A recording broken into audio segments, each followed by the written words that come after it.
plan to go Lehan agus ní bheith me dul trí gacha le rud gomionn ach be me chóir drécht seo thuús ar sí vigilí an rud atá me géirí dhéanú ná ddíireach multi nó bart an plán a chorús for góir. So cé go mé na cílinn de móra thuús seo ní bheith gacha le mion rud beag mína an seo ach má bhíon céistar bhí agus faoi imachtar bhí nó bartar bhí ná bhí druglair céiste go ring tá capí leis an nóir fáil le ála go minte seo. So an príomhród ná agus seo feice agus hána féin de hátar nó go trí fáin géad an phobal taréis an form seo agus an survey a líonú agus eisiúlas a thuirstúing. So bhíon rud a chuireadh na Josa góir os bhór góir a nacht. Ní hé gur móthúram nó túram chuiste a bháin atá géist. Is tána go thomláin ar tuairimí an phobal agus chuna bheith honrach ní é broí na bhar seo marú sé mar sé nach an uird. So Pierre Thomas Geary dhéanam sulla héimid tríd na multi áirithe go bon úsach is féidir le gá nó trí bliain na caitheal bheith staidir na Plean Teanga ach tá tú gríí barna idir Cleachtas Teanga na níine agus Chloich Cheann agus Jarky na níine a léidir. Sin an rud Thomas Geary dhéanam. So sin an fágarú mar a déanú an méid survéanas na scoilteach agus sa phobal bhí mar a géirí an Cleachtas mar atá sé bhí le ar a bheas agus an isle na barta seo Thomas Geary an barna sin a léidir. Sin go bonúsach an rud atá a géisteaching. Thomas Geary bar plán a crothú agus go maidile sin freisin cuiras a cura gréach go féidir linn ará gin blian a gin 2-3 seach mbliana go féidir linn ará bhfuil tá ifar a híana gobar tá plán barta ifar a híana gobar tá obair le Jennifer ifar a dó tegann sibh go maiid bhfuil sibh brian a géisteach le planaí agus le gréach plán agus ahan rud eile ní amháin sa ceantarach sa tír ach leis an plán seo Thomas Geary rud a crothú go mbeidh duine agus daoine ag arcar an phlean as rá bhfuil ní le gairí linn an seo agus tá obair le dhéanú an seo ach tá a gairí linn an sin. Go mbeidh chéanna Thomas Geary cinnal an solúbacht a chóiristeach sa phlean i gceann gáin ó 3 bliain má eicimid go bhfuil rudí breise le chur leis nó má eicimid nach bhfuil cíl le bart ar bheith ina dhéag cóirlaáin a dhéanú leis an údras agus le pobalchlach an ile go féidir linn na rudí breise sin na chóiristeach más maidin agus má eicimid agus má ceapimid gur gá a lehead a dhéanú. So sin cinnal bonús an phlean. An rud atá Thomas Geary ná Thomas Geary ar seaach nó rudí go príomh Thomas Geary struchttar féimeach an phlean so mar a bhí mé rá an choras monitor KVS a ganas ar seo KVS ag Jennifer na rudí seo a Thomas Cheann Fhaola in ocht. Thomas Geary é sin na crothú an sin Thomas Geary ar nó choras Sigicus servicí chum lena servicí don éasóg deis na fáil a lasmuicht an choras Sigicus de ahanile ísgrúpa ní óháin páiste. Agus an sin Thomas Geary ar an Arnold Ganó agus Torasóireachta agus tar nóí an sin tá range multi agan fucine na hagratí pobl man commerceáide. Sin na rudí go féidir linn tionchar a léiriú. Is féidir linn tionchar a léiriú ar na categorí sin. Nar hagann sé go fada le servicí peibli, le planál agus forbord fysicach agus le rudí a bhhain leis an stát agus effigí de chuid an stát. Is féidir linn multi a chorcron cín ach tá muid na Har bheith réalaach ar an méid gur féidir linn a athraí agus na nósna gur féidir linn a athraí. So go pointse suas go pointse na man commerceáide tá tionach gur réalaach réadú le agan ar na rudí sin. Nar hagann sé go fada leis an stát caiigemuid tegan aithne le duine seomar seo go cordúing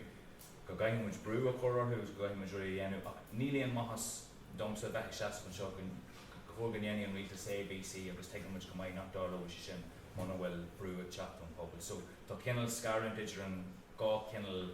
bart nó gá cinnal gníomh atá más dhéanaan sin cí. So an céad rud struchttar féimeatha an plán. Go bonúsach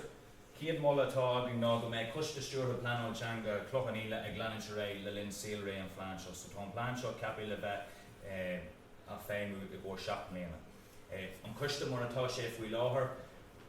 an príomh agus an róbatáid an coiste ná an plán seo a chur le chéile. So nar tá an plán seo fuíomhathe agus ceadathe ag an túdras agus sin ag an rain go technicú creicníon obair Plean Teanga clochan ile mar atá sé faoi láthair. So tá muid an molla go leanach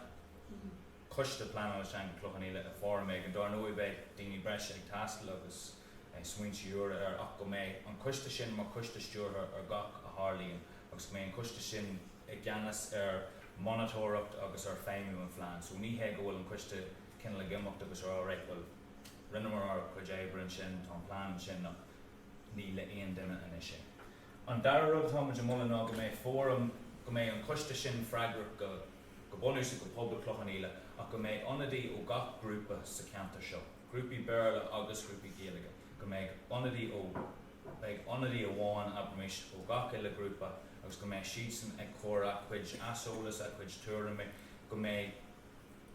tá muid géirí go méid an plán seo gur leis an pobl an plán. Ní muid géirí gur le seasin ó seachtar atá an cuiste. So sin an rud atá géisian agin sin. Ach an tríú rud atá muid mula agus is stogus rud nua se tá muid mula go méid foran an Plean Teanga, so go méid beirt fostathe sa ceantar fa chuinne féimú na plána seo ó lága le. Is obair dheonach atá géis leis cuiste Plean Teanga agus fórum Plean Teanga agus tá sin go méid bhfuil sibh brion de bheith ag teach go cruinethe agus a bheith ar cuistí agus rudí mar sin de caithfí daoine a bheith freigrach, caithfí daoine a bheith freigrach as féimú an phlean seo. So tá muid ag mula go méid foran stúma ceappa sa ceantar seo a freigrach as fórmhór na Márta mé muid a míú amach seo in seo. Ach go méid saoirse ag Plean Teanga Cloch Cheann agus ag an forann sin rudí breise a chóir leis an plán na bhaintú an plán do réir mar ecinn siad tá ag éirí go. So sin cinnal an ag leagún á chuirsí is bumcloch sola thosa méidir caint faoi cad a tharlóach an XYZ ar cad a dhéanamid sin na daoine a bheith freigrach gas ó lága le. Agus just ar ragla go gapan sib go bhfuil mar sé cruthú postum féin tá sé molta sa phlean freisin go ceart go méid sé fa chuinne duine ón ceantar nó daoine ón ceantar bhfuil star na Gaeltachta ná daoine ag teachtas ón taobh an maithe rá Gen XYZ agus an sin go nimíonn siad arís. Ní é bróí seo mana bhfuil ceangail baidir lena féimthe leis an ceantar seo creidim sin agus creidim an cuiste. So an dara rud an chóras idigus. Dar nó higann sibh agus tá range stanol has seomar an seo ó thaobh chósaí idigus Gaeltachta tháinig an policy nua an idigus Gaeltachta amach sin díreach ribh na nullag. Agus tá léir mór Márta agus moltaí is deithin sin. Is dócha chuid an príomh Márta tá ann ná tá sé molta sa phlean sin gur ceart nó gur féidir nó gur cór roinnig i bé fochla tá Léiriú úsáid go chóir go méid na scoilta go Gaeltachta ag dul le dro aitheanta sé bhaint amach mar a dús mar scoil Gaeltachta agus sin mar scoilta go bar jaus nach sin an teisiiltáir go méid siad aitheanta mar scoil naointe ó thaobh corcan cin na Gaeilge. Sa policy sin tá sé sin thar a bheith jazz ach caithfí taithí practicúil a bheith ar fáil den na múisre, caithfí taithí practicúil a bheith ann ó thaobh achfaní teagas agus a rís nar a clisean muid daoine a caint faoi achfaní teagas. Tá muid na muller go ceart go méid achfaní agus áis na chortha le chéile fa chuine na níonraí, na bán scoilta agus na man scoilta ach tíorathe ar chaninch búna náil. Ní léon maithas achfaní a chur le chéile bunathe ar chaninch muoine chuin ar chaninch bailthe clia. Cai sé a bheith tíorathe ar na Gaeltachta agus mátá muid dá réir a faoin chorchan cín seo ranks gan ruí a chaithí a bheith sin anas bhfuil na páistí a fáilm agus bain túsá deas an teanga clisean siad thar timpeall orthu an tamalaí. A nuas ar sin freisin tá muid mula go méid fór a múinsearí a más múinsearí Cloch Cheann nó tosa go méid na múinsearí ag síon sin rá Jesus ní muid lorg fór méid an eile ach is taithí practicúil atá muid ag géirí thuirt amach an sin agus a rís is an forann an Plean Teanga a bheith muid ag caint siad san a bheith stúrú agus a teamáint an obair seo eile. Ní he go méid sé ag titim ar bhór nó ar stúil na múinsearí le rá go gaiithí tú seo dhéanamh. Tá muid ag géirí taithí practicúil a chur ar fáil tríd an plán seo eile in áit brú a chur ar daoine atá thar bheith an óha chana féin. Tá muid creidim muid gur ceart go méid sciam a Plean Teanga ar fáil in aithin ina scoil agus creidim muid freisin gur ceart go méid aithin ina scoil ag ceantar Gaeltachta anamnathe mar scoil deis freisin agus tá muid na amóla go ceart go méid sin ghlach go mar bumcloch sa Gaeltachta. Ceart go méid na scoilteacha eile ar cócéim ó thaobh na háisina agus na hatfaní atá ar fáil dómh. Rud eile amóla muid an sin ná taithí teanga a chur ar fáil de fáistí ó téalaí gan Gaeilge. Mátá muid a géirí an taitheanta seo agus na scoilteacha chur a dro scoilteacha bar jaus is into an rud é sin a caiim a jahant agus ahan a cuiinú freisin go bhfuil páistí teachcuid na scoilta go seo gan géalaige soáile agus caiimiid tumas ag molla go ceart go méid thuairse riamh olbhacán chutha le chéile cuine páistí agus cuine teismóirí atá ag chuna bheithe chur páistí drogna scoilta go sin freisin. A bug go raibh go dtí dara level agus cuasaí mans scoileachta tháinig réinseá moltúltaí chun cinn gur ceart go méid scoileach lán géalaige in Clochan agus chun go honra ceapan gur molla an a cíl sin ach de réir policy éideachas nuad an géalta tá sé leige síos san sin agus ráite ag an rialtas nach féidir scoil nua oscailt áte bheith sa géalta. So cinse is féidir lom a molla go ceart go méid éideachas lán géalta sa cantar ach teigimid nach sin mar nach é sin an bailach bhfuil an rialtas ag dul. Ach tugann si in san policy nua sin tugann si cinnal spás gonne forbert a dhéanú ar na scoilteacha atá ar fáil hena féin agus déanann si trocht ar rud ar teidil an máthair scoil nó mother school agus an rud atá siad rá an sin ná mátá sroch nó sroch géalach ar nó san sroch atá an sin Public School Clochan go féidir le sin a orbert agus de réir mar a forbríonn sin go féidir le sin a bheith ar síomh eile cé go bhfuil sé go mraithan sé ar an príoscoil agus nach bhfuil sé náamsblach níos scoil náamsblach atá gceist ach gur cinnal éanaid lán géalach timpach lán géalach atá gceist. So sin tá muid na mála go ceart go méid sin margheall ar Public School Clochan rud eile dar nóid tá muid chuna bheith brú an tosí ná go bhfuil cinseach dain maidir le féiminas an Public School. Ní ceart go méid daoine ní ceart go méid do léireach dain margheall ar bhfuil an éag bhfuil an scoil chuna bheith sa láthair éanaid géalach an bliain se hagann nó muid ag fannacht ar go ceart go méid sin inglacha agus caiimiid dul le dro caiimiid dul amón chorlaáin lena chorlaí éideachas agus na grúpaí éagsúla le cinse bhfuil an féin sin cinse ón céad lá nach bhfuil de léireach nó nach bhfuil muid cinse go dála sin. Nu is sin muid gurí fóbertí dhéanamh ar Bardas Teanga Siller I Public School Clochan haíonn le úsáid na géalaige lasmuid den siúmarrán.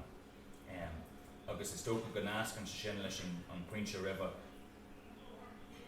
sé Harbheith Jackar sin a chur ar fáil faoi láhar in aon do bháin áte bhfuil an bearla agus an géalaige lá agus ar thaobh chéile. Tá muid géirí boga I dro an máthair scoil mar a míniú an sin in policy éideachas céalta. Ní céis na go bhó? Mulla muid go ceart modúil ar aana loch na géalta a chur ar fáil de ahan eile daltas san idir bhíon beag ban ar rud é go siad san éana géalach nó ag fáil éideachas Thréinfhir agus go grothíonn sin feasach níos duimne ar cultúr na géalaige ar éireacht na háite agus a déanú forbert ar an teanga mar rud mar fearrud ar timpeall rud an áite bheith smíú ar an géalaige mar ábhar scoile a bháin. Agus an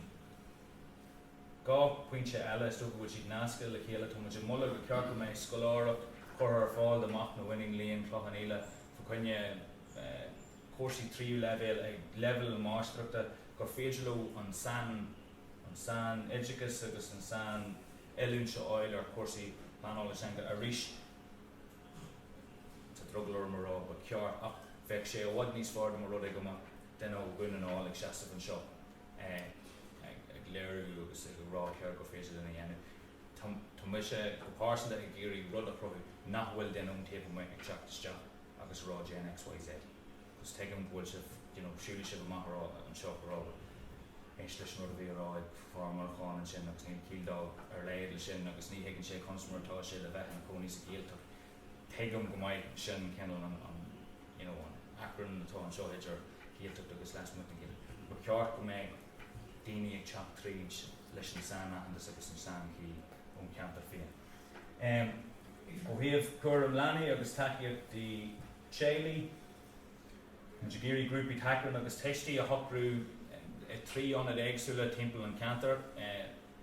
ní heag bhfuil muid géirí go mé achan eile duine cruinniú le chéile in áit bháin, so mar hampla maithróirtaí Gort agus an áil ceara teagum muid inis,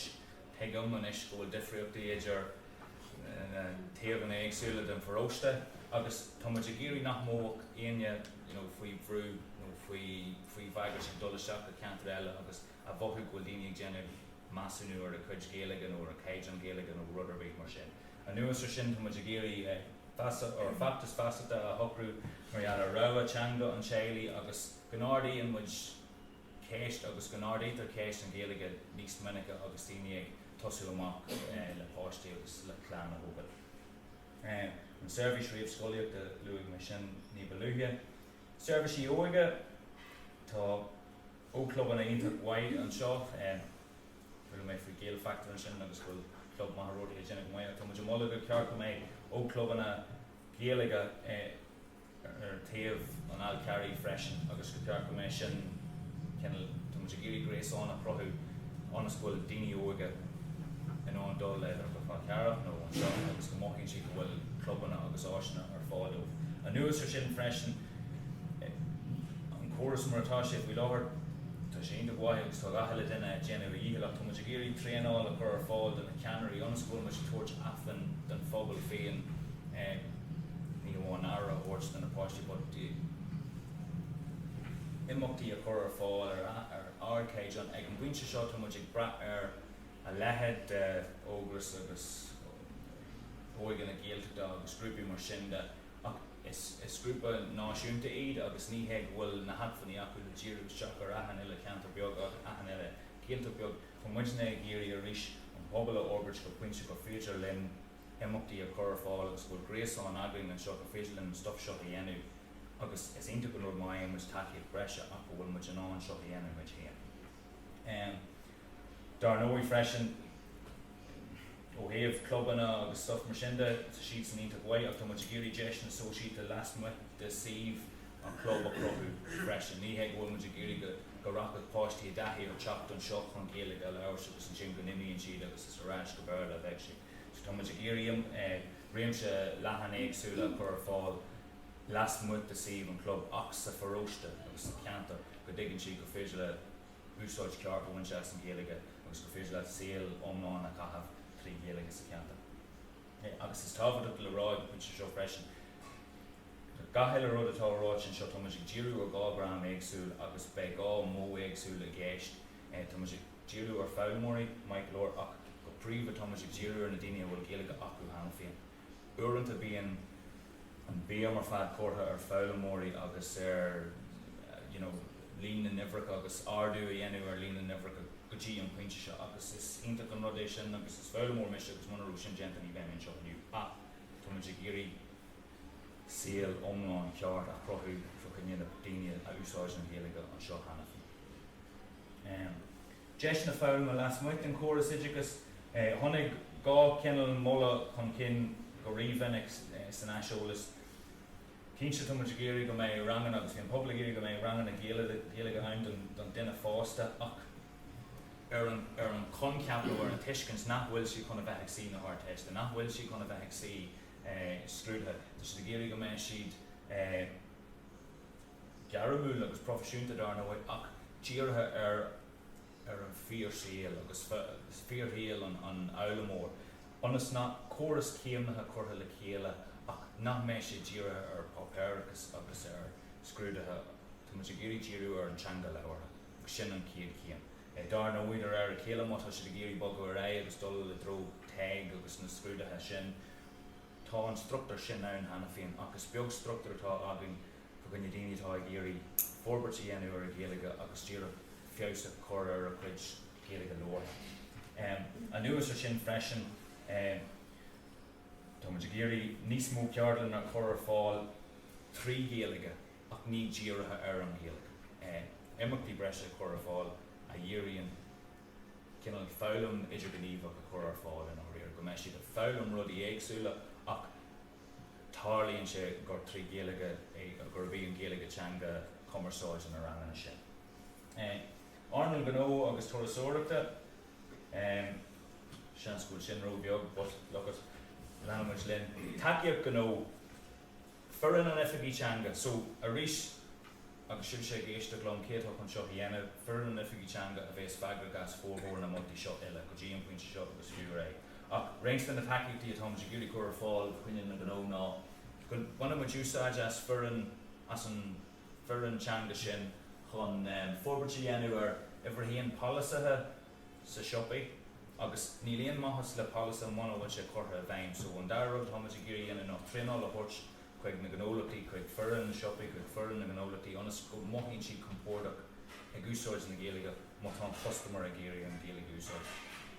Fórmhór an aisiúlas a tháinig arás ná ó siopaí agus gnólataí ná, bheith trugal orm an Gaeilge úsáid ar ragla go gailing customer. Agus teagam sin ag dearún le tá daoine caidaoine a bheith cinnte go bhfuil gachar ag dul i gceart ó bhíomh achnaíocht agus Gaeilge an siopa agus whatná. Ach tá muidna ag mola rud atá an úsáid i Canada ná an tairiscin gníomhach nó an active offer. Go manan Feargal na siopaí, Feargal na gnólataí agus fiús na clubanna go manan siad úsáid as Gaeilge agus bearla chun tosaigh agus tosaigh siúla seach de siopa ina dhíos sin is ar an customer is leis an customer an rá a dhéanamh. Agus sin rud atá muidir géirí a bhrú chun cin an tró sin má tá an customer a géirí bearla úsáid is féidir an bearla úsáid mas sin a teanga nó a teanga féin ach tá an Gaeilge an sin mar rá inis sin an rud atá muid na mola. In áit a ghlacha leis mar bhancloch Léiriú gach duine bearla mar tháinig brintháin moltaí isteach faoi sin. Now a rist tá mise ag rásaíocht tríd seo go tá an phlean an sin agus is féidir le léamh tríd sin má tá sé géirí de réir mar atá marí dul ré. Rud eile tá muidir mola chun sppraige agus rudí maltacha chur ar fáil tá muidir mola go méid gradam gan ó clochan ile bunathe agus go méid sppraig í fiúntacha agus dúisina fiúntacha ann fa gine gnólataí a churann agus muna an úsáid as an Gaeilge go léithúil agus a rís tá muid thar a bheith arach nach Gaeilge hinbálach atá a gceist nach go dtí iad se lo agus an sin lean sí lo mar a bhíú. Tá muid géirí gradam agus ahananta sa thuirt amach de daoine, de grúpaí, de chomhlachtaí atá déanamh fíoríocht a daca leis an Gaeilge. Dar nóid serviceí bank clochan ile tá obair le dhéanamh agin an sin agus tá muid an dul le man €4 leis an rábank le cínse go méid serviceí bank achahoras an sa bank ar an alcarach an sin. Go maiile sin freis an Gaeilge clochan ile tá muid ag mola go man ófar chórcoman ag an puinte seo agus go ndéanfar iarach fostaíoch a crothú díirithe ar an Gaeilge amháin ag an puinte sin tá sin ag is muoineh thar a bheith bonúsach ag an puinte seo ach tá muid ag géirí cén maithas leis an plán seo agus daoine cuair trí éideachas agus scoláireach tríú leibhéal a thuirt amach muna bhfuil fostaíoch daim sa ceantar ag dearún é. Nuair ní féidir linn a rís gatheil a rud a thocrú agus féidir linn rud a dhéanamh. Agus tá muid ag monú go ceart go muid a bonú chórcoman chun béile feicil agus béile plé go fód, but go mana muid úsáid mar hampla teigim muid go mbeidh tar éis an survey agus an aisiúla seo eile. Bhfuil na scoilteacha eile ag lorg postgraí agus a lorg acfan í ceart ag lorg glóirthaí, tá muid teigim muid go mbeidh go bhfuil siopaí a lorg níos mó airí as Gaeilge le díle. Teigim muid go bhfuil an taobh seo airín ach ní líon a dhéanamh agus ní líon a dhéanamh baint úsáid as canúnse agus Gaeilge dúna ná agus Gaeilge tíortháin a Gaeilge clochan ile. An sin plé muid féilte an ceantar freisin agus céimeanna a ghlacha ónas go dteach féos ar líon na gúirteirí a hagann chuig clochan ile. Bhí drogaloring níos mó féilsí a bhola chus teigim muid eile an méid obair a bhhanan lo ach tá muid ag géirí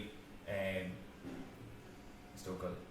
réinst na féiltí tá siad thar a bheith éileach réinst eile tá muid ag géirí líon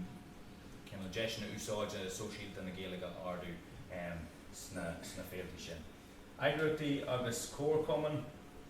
muid mola go ceart go méid policy Gaeilge gach eile grúpa pobal sa ceantar. Bei Feargal an Plean Teanga freigrach as na policy sin a orbert a chur a bhaim is tócha a bhúnlú in iireanta cibé rud atá buil an grúpa sin a lura ach a rís ní líon maithas le polasa mana bhfuil si chuir a bhaim agus mana dhéanamid monitóracht agus mana dhéanamid cinse bhfuil si dá chuir a bhaim. So sin an áit go dagan isteach foran an Plean Teanga an rud eile freisin luaim mé an fórum ag tús na híthe. Bé an duine sin ó bhaithan eile coiste abermis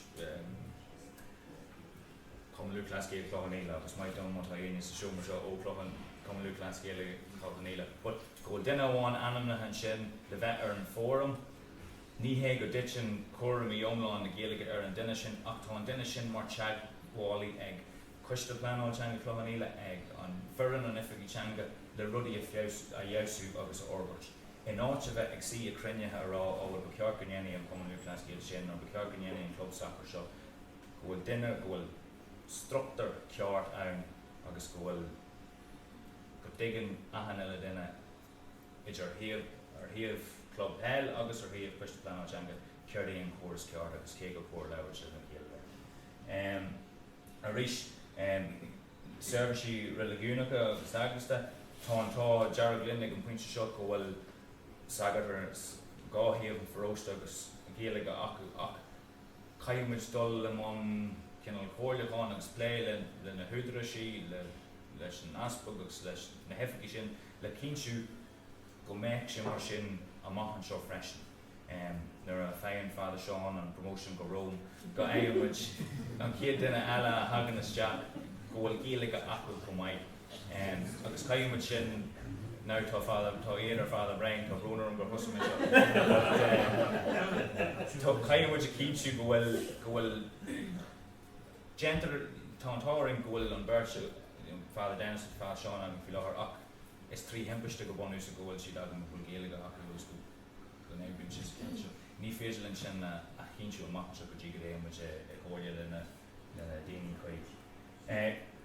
Man commerceáide, tá muid a géire go méid si vigilín Plean Teanga Clochaníla mar an cinnal an one-stop shop go chuine gacrúd a bhhaine le imeachtaí Gaeilge sa ceanta. An nuas ar sin, tá go bhhac a réin Steve an nua glitar mar a ditch, go mana mo dúsáid as an rud sin go gcorfar sin amach cearúir in éana bliana. Tegamid eile nach man an gacha le duine úsáid as si vigilín agus cuasaí technoliaach. Tá muid a géirí an méid is mó bailí a úsáid chun scíal dearfach a chrothú sa ceanta. Agus is tócha sin dóisiúd nach ró ag na híhann mar ealar na statisticí ná bhí gortha ní an dul trís na statisticí ach is cinse bhfuil obair dhéanú agus is cinse bhfuil pócaí nach bhfuil cúláide le pócaí eile agus is cinse tá sin ar fad aithne agan ach ag an am chéanna tá an scíal an seo dearfach agus níos dearfaí ná go leorráid snéile agus tá bun bheas agan réon bearla ar bun bheas tá go leor daoine agan seo go féidirlinn rudaí a orbairt agus a dheasú. Rud nach bhfuil le réimsá ceantar Gaeilge eile timpeall na tír. Agus tá muid a géirí cinnal an íomh agus an bróid sin a chrothú Gort ceanta starú maithe Clochaníla fa cine na Gaeilge. Now arís muid a bogar ag a servicí peibli ag an pointe seo is moltaí atá aim. Ní hé go féidir leis le foran an Plean Teanga seo a hobrú ach mar hampla tegan muid go maiid go méid na céis na chéana ag teach chun céanna ngacha le ceanta Gaeilge. So má mol an muidna agus má mol an gacha le ceanta Gaeilge eile tá pobal na Gaeilge aonanta ar réon go ceart go méid XYZ ag táirm sin ach ní rap muid tríd ró bheann an sin mar ní hé go féidir linn mar fábal seo ochru. Is na gná rudí ba ceart go méid servicí cócéideanna gur fáil, ceart go méid cóagras trí Gaeilge sa ceanta Gaeilge, ceart go méid arceab genta ar caintirí buachra sa Gaeilge agus ceart go méid na riile na fóchonarthaí faoin na riile a chéana ó héamh chóirthaíocht agus rudí mar sin de runnar an ach arís ní hé go méid an cúpt ag foran an Plean Teanga sin a hobrú be an cúpt agin dul an cóile le cóirleáin le rúna ná. Planal forward agus physical agus seorrod a heas agus tháinig an bhína ríis a ríis eile oscail goláiste ola a ríis agus bhí sin ag teach chun céanna ríis is a ríis eile survey agus san stuff at san asholas a so támuid mola anad cultúr agus céalaige Chloich Fhaola a oscailt mar Charm Teanga chun suchar cantar céalteachta clochan Smín lena cantar an neartú I dach le cuasaí céalaige, cuasaí éireachta agus cuasaí cultúr. So go mé sin mar a rís nima chun dul seach go mion ar stuff Plean Teanga, but chaithí daoine a bhaithú go bhfuil charm nó áit sláán sa bháilta fa chuine na céalaige. Now tá an táiring go bhfuil siúd againn sa cantar ar nós Chloich Fhaola agus go bhfuil star hebar egan Chloich sin. Tá muidna agus beirmuid ag éire ar dúdaras agus ar rinne géalteach agus na rinne eile takeíocht a thuirteúin ionas go féidir linn úsáid a bhain seas Chloich Fhaola arís. Now, ceann na rudaí atá lúte is a phláán, cé go bhfuid ag molla go cuairte mé sé oscailte arís, ní muid ag éirí go nnéanaí sin aon dochar den cuasaí céalaige atá ar fáil sa ceantar hana féin, so cuasaí céal linn na maithróirtí agus na cuasaí géalteachta eile. Ní hé go bhfuil muid genóíocht chuine an chéad nó gá chéad dáta sin tá neart déagarí sa tír go féidir linn díriú isteach a gan a bheith ag tógáil pota bháin agus caithseach pota eile iad. Agus is tócha ceann sin ceann na mór sprochan atá againn mar ceantar. Ó bhíoh pleanáil tithaíochta, tá muid ag éirí cé go bhfuil sé scríofa agus in plán cóile chun de dúnaáil ní clíonn siad le na coníla Teanga atá a gcéis margheall ar pleanáil agus scéalaige mar tá is a go níos fána me tá níos mó tá stadas níos mó ag an tréanach range ceantacha ná mar há ag caintear céalaige agus tá muid a géirí cinnal an chopaméocha sin ahrú arís. Dar nóí go ceart go méid cuairteocht céalaige feicálaach na céalaige scríofa a bhéadú a ceantar clochan agus go méid sé go gcóraigh sé sin le stadas agus le bród agus muine na phobal. Serviceí sóisialta agus caithe bhaimseire nó rís tá muid sé rásaí trí seo mar níos a bhíorí gá céad lehanach go clistáil ach muid a géirí go méid grúpi nua bunatha sa ceantar freisin agus Teanga gur bheith an céalaige Teanga cumarsáid na grúpi sin. Tá muid a géirí chuir le líon agus éagsúlaach na grúpi sóisialta, Céideán éagsúla a chur ar fáil agus rud a tharla arás agus tháinig an cin go minic.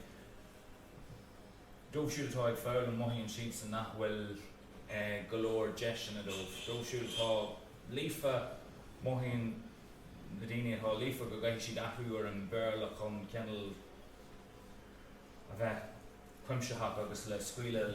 leis an grúpa oscail fa chuine gach gan grúp. Tá muid a géirí an méid áitna agus clubanna agus rudaí a thocrú anas go féidir leis an pobal bhascúil lena céal. Ag dearúin níl go leor dúing le bheith is fearla mór thu agus is caintear dúchas thu haimiid máscail céile ach ar an cóthuiscint go bhfuil muid ag máscail ar céideán na céalaige ní ag bhfuil muid domandáin agus díreacha domandáin díreacha baintúsáid asperla agus muid na timpach céalaige. An sin an rud dearnach atá agam an seochanach ná cé go bhfuil sin go maiid agus cé go méid ará go méid cuiste Plean Teanga agus fóram agus fearr an Feargal Teanga agus áil ionach an rud é. Ach ag dearú an le caiimiid dul a bhéim ar ahan eile duine sa ceantar. Ní hé de Plean Teanga íon a chruthú ach go gaiithí tú ceannal únarach a ghlachar cur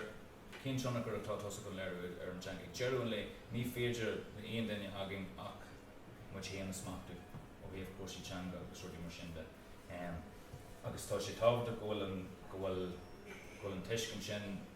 ghlachar mar an céad cíam agus cíam thar a bheith dearfach margheall ar fórbairt feasachta margheall ar an pleanáil agus an stuff sin eile. Ach cad is Plean Teanga ag dearú an le tá muid ag géirí struchtúraí agus rudaí a chur bun na cinn sin go méid an Gaeilge an seo na raibhíonn muid an sin é an Plean Teanga an sin. Bheith seo córtha thuas ar Plean Teanga clochan tá cópanna an phlean an sin agus tá cinnte go méid ceisna agus go méid multi-breise agus má bhíon multi-breise. Cé gur dréicht é seo ní seo ach dréicht an chéad céim eile ina dhí seo ná ghlachmuid le na multi-dearnach go seo chuirmuid le chéile iad agus an sin chuirmuid a raibh chuig an túdras an sin é agus Jenny Sheets an cinnal bheith an údras má an túdras an tahi talk with Mullu Ruddy Brescia, no raw XYZ. Gentlemen Shin, agus Shin Cormach, Arai Quick, Rain Gate Date. Agus Shin and Plan, or Shift Read Off.